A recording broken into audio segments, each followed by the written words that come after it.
You're standing in a torchlit corridor beneath Rome, stone walls slick with wine and sweat, and through the silk curtain ahead comes laughter. Wild, reckless, imperial. You shouldn't be here. No one should. But the woman who rules this hidden world doesn't care about shouldn't.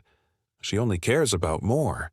The year is 48 CE, and behind that curtain sits the most powerful woman in the Roman Empire, hosting a gathering that would make senators weep and soldiers turn their faces away. Her name will be carved into history not with honor, but with horror. Valeria Messalina, Empress of Rome, wife of Emperor Claudius, and architect of the most scandalous reign the ancient world had ever witnessed. Before we descend further into this story, I'm genuinely curious. Where in the world are you watching from? It amazes me every single time that a tale this dark, buried for nearly 2,000 years, can reach screens across every continent today. Now, let's go back to where it began. Not with depravity, but with promise. In the autumn of 38 CE, a 15-year-old girl named Valeria Messalina crossed the marble threshold of the Palatine Palace as the newly wedded wife of Claudius, a man 30 years her senior. To the Roman public watching from the forum below, this marriage embodied hope. Here was a young bride of impeccable patrician blood, descended from both Augustus and Mark Antony, beautiful, fertile, and seemingly designed by the gods themselves to restore dignity to an imperial family still traumatized by Caligula's madness. The wedding procession wound through streets lined with cheering crowds. Priests blessed the union, senators bowed.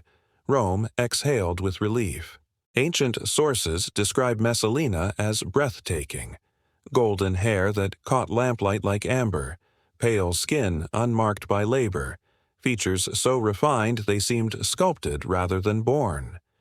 She carried herself with the quiet grace expected of a matrona, the Roman ideal of virtuous womanhood. Within 2 years, she fulfilled her primary duty, bearing Claudius 2 children, a daughter, Octavia, and a son, Britannicus, securing the imperial succession. State ceremony saw her draped in modest stola, head veiled, embodying the chastity Romans demanded from their Empress. Every outward sign suggested perfection, but what the crowds could not see, what even Claudius himself seemed blind to, was the chasm opening between the role Rome imposed on her and the hunger growing beneath her composed exterior.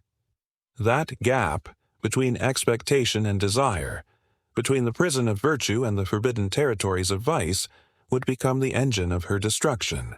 The first whispers began quietly, dismissed as impossible slander.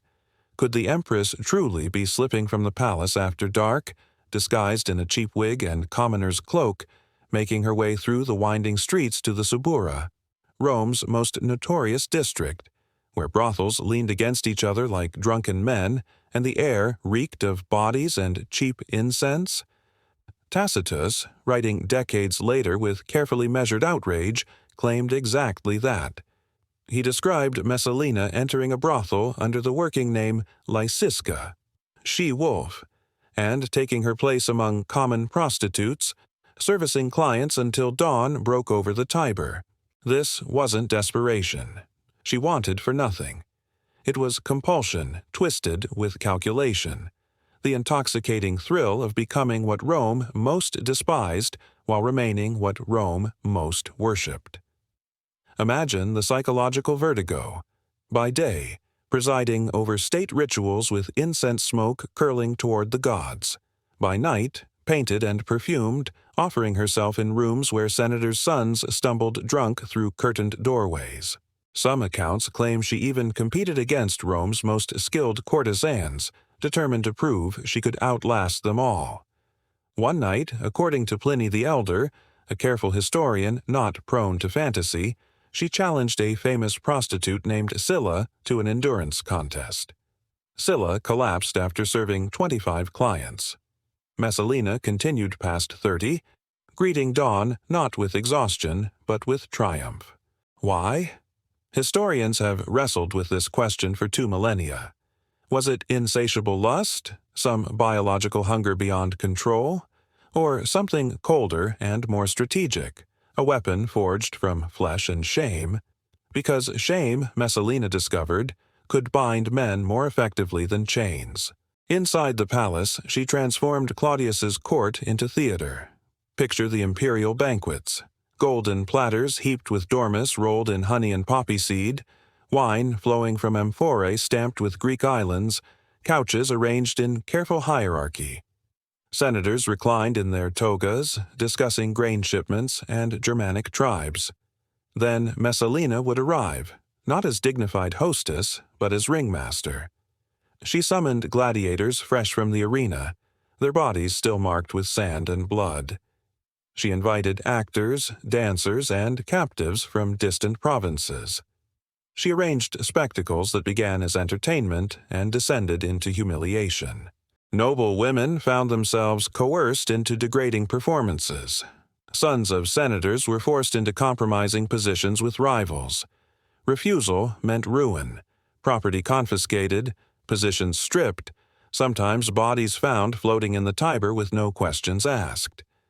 The message resonated through Rome's elite like a struck gong.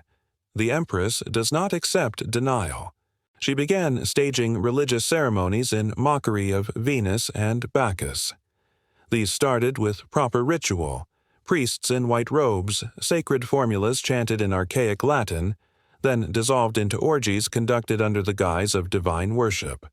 For Romans, religion wasn't personal belief. It was the glue holding empire together, binding citizen to state and human to cosmos.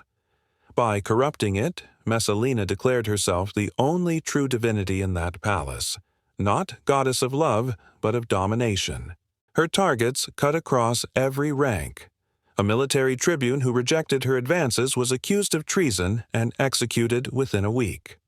A senator's wife who resisted participation watched her husband lose his governorship overnight. Generals who'd conquered Britannia for Rome found themselves kneeling in her private chambers, their dignity stripped more thoroughly than any battlefield defeat could manage. One officer who survived her attentions later told a friend, "Blood dries, shame never does." This was Messalina's cruel genius, understanding that sexual humiliation could shatter men more completely than any sword. Every whispered confession extracted in moments of weakness, every trembling secret born in heat and regret. She cataloged them all through loyal attendance. That knowledge became currency. She traded it for governorships, for wealth, for the silent complicity that let her empire of vice expand unchecked. And Claudius? Ancient sources paint him as weak, distracted, possibly even simple-minded. A man more comfortable with antiquarian research than imperial governance. Was he genuinely ignorant of his wife's excesses, or did he choose blindness? Did fear paralyze him, or did some twisted dynamic between them make him complicit? The answer remains lost in time, but the result stands clear. While Messalina carved Rome's elite into instruments of her pleasure, the emperor did nothing. By 42 CE, her gatherings had become legendary in the worst possible way. What she called festivals for Venus or Bacchus, others recognized as carefully orchestrated degradation.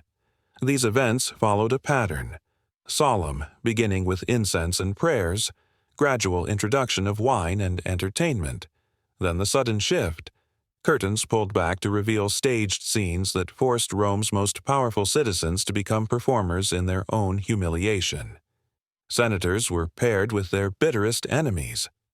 Generals were made to compete in grotesque contests. Aristocratic wives were unveiled before jeering circles of the elite. Everyone left bound not by loyalty, but by shared and suffocating shame. Rome's government was being held hostage by blackmail wrapped in silk and soaked in wine. The most disturbing accounts focus not on spectacle, but on her need to compete, to dominate, to prove herself supreme in every arena, even those Rome considered beneath notice. She treated sexuality like gladiatorial combat, herself as undefeated champion. The contest with Sylla wasn't merely lust, it was conquest. When she continued past 30 clients while Rome's most celebrated prostitute lay collapsed in exhaustion, she wasn't satisfying desire. She was claiming victory. By dawn, she had shattered any remaining illusion of Roman dignity. The Empress, the Matrona, the living embodiment of virtue, had transformed herself into spectacle and refused to feel disgrace. What breaks a woman this way? Some scholars point to the trauma of child marriage. 15 years old, wed to a man 3 decades older, physically awkward, socially isolated. Others suggest borderline personality disorder or nymphomania, though diagnosing the ancient dead remains treacherous ground. Perhaps the truth is simpler and more chilling. The greater the contrast between her public role and private rebellion, the more intoxicating the transgression became. She was Rome's Madonna, forced into a role she never chose, and her response was to weaponize everything that role forbade. Her empire of lust carried consequences beyond individual ruin. The Senate, already weakened by successive emperors, found itself paralyzed. Governors were selected not for competence, but for silence. Legions stood loyal not through honor, but through commanders' fear of exposure. Foreign ambassadors reported strange negotiations where Roman officials seemed distracted, subdued, almost broken. The empire's leadership was being consumed from within by one woman's fixation. But decadence breeds enemies. Soldiers, long tolerant of imperial excess, began muttering when rumors spread that their own comrades had been summoned to Messalina's villa and stripped of dignity before her guests. For men, hardened by Germanic forests and Britannic fog, humiliation cut deeper than wounds. The barracks filled with whispers that elsewhere would have meant treason. Her paranoia swelled in response. Guards tightened. Punishments grew harsher. The spectacles turned crueler, as if doubling the shame could strangle rebellion. But each act carved new cracks into the facade. Rome had survived fire, plague, and invasion. Could it survive an empress who ruled through degradation? The answer came in 48 CE with an act so audacious it still stuns historians 2,000 years later. While Claudius traveled to Ostia to inspect grain shipments, Messalina staged a wedding. Not a secret affair whispered in shadows, but a full Roman marriage to her lover, the handsome young senator Gaius Silius. Priests attended. Witnesses signed their names. Contracts were sealed with wax and ribbon. Every ritual Roman law required stood in place to legitimize the union. By legal definition, she was now married to Silius while still holding the title of Empress and wife of Claudius. This wasn't scandal anymore. It was open rebellion. Had she convinced herself Claudius would simply accept it? Did she believe the Senate, already cowed by blackmail, would fall in line? Or was it compulsion, the need to escalate until destruction became inevitable? Whatever the motive, she had finally crossed from shadow into daylight, transforming private vice into public treason. Loyal freedmen raced to Ostia with the news. Claudius laughed at first, certain it was wild rumor. As evidence mounted, signed documents, eyewitness testimony, the couple themselves making no attempt at concealment, laughter curdled into rage. The emperor, who'd been mocked as weak, cuckolded and foolish, finally moved with decisive force. He returned to Rome with Praetorian guards at his back. Messalina was found in the gardens of Lucullus, ironically a property she'd seized from a victim of her earlier schemes. Ancient writers describe her final moments with cold precision. She begged, pleaded, offered her children as hostages. When mercy didn't come, she tried to take her own life but faltered, the blade trembling in her hand. A soldier stepped forward and finished what she couldn't. The empress who had enslaved Rome through shame died not in grandeur but in panic and blood. Claudius ordered her statues toppled, her images defaced, her name chiseled from monuments. Damnatio memoriae, condemnation of memory, the Roman attempt to erase someone from history itself. Yet Rome never forgot. The harder they tried to bury her story, the louder it echoed through centuries. Her legacy outlived her body by 2 millennia. She became archetype, the warning carved in every stone that survives from her era. Juvenal, writing decades later, used her name as synonym for insatiable lust. Tacitus treated her reign as case study in how power corrupts when unchecked by virtue. Medieval moralists invoked her as proof of women's dangerous nature. Renaissance scholars debated whether her story was even possible, or simply masculine fantasy projected onto history. But the sources are too numerous, too consistent in their horror to dismiss as fabrication. Tacitus, Suetonius, Cassius Dio, Pliny, these weren't tabloid writers but Rome's most serious historians, and they all told variations of the same nightmarish tale. Stand in the Palatine ruins today, where tourists photograph crumbling walls against blue Roman sky, and the silence feels weighted. The brothels are long gone. The banquet halls have collapsed into rubble. The names of senators and generals she destroyed are forgotten. Yet Messalina endures, not because Rome wanted her remembered, but because her story carried a truth too terrible to erase. She proved that empires don't fall only to barbarian invasion or economic collapse. Sometimes they rot from within, corroded by the very people meant to embody their highest ideals. She showed that shame can bind more tightly than loyalty, that degradation can be weaponized as effectively as legions. She demonstrated that the distance between virtue and vice, between empress and prostitute, between civilization and chaos, is far thinner than any society wants to believe. Her name still means excess, but it also means something more unsettling, the possibility that behind every facade of dignity, appetites prowl in darkness, waiting for the moment when power and desire align. The stones remember, the sources record, and across 2,000 years, her shadow still falls across the Palatine, whispering a question that chills in every language. What happens when the one chosen to embody virtue crowns herself with vice? Rome learned the answer. The lesson cost an empire its innocence and gave history its most dangerous empress. A woman who proved that sometimes the most terrifying weapon isn't the sword, but the unbridled hunger hidden behind a beautiful face.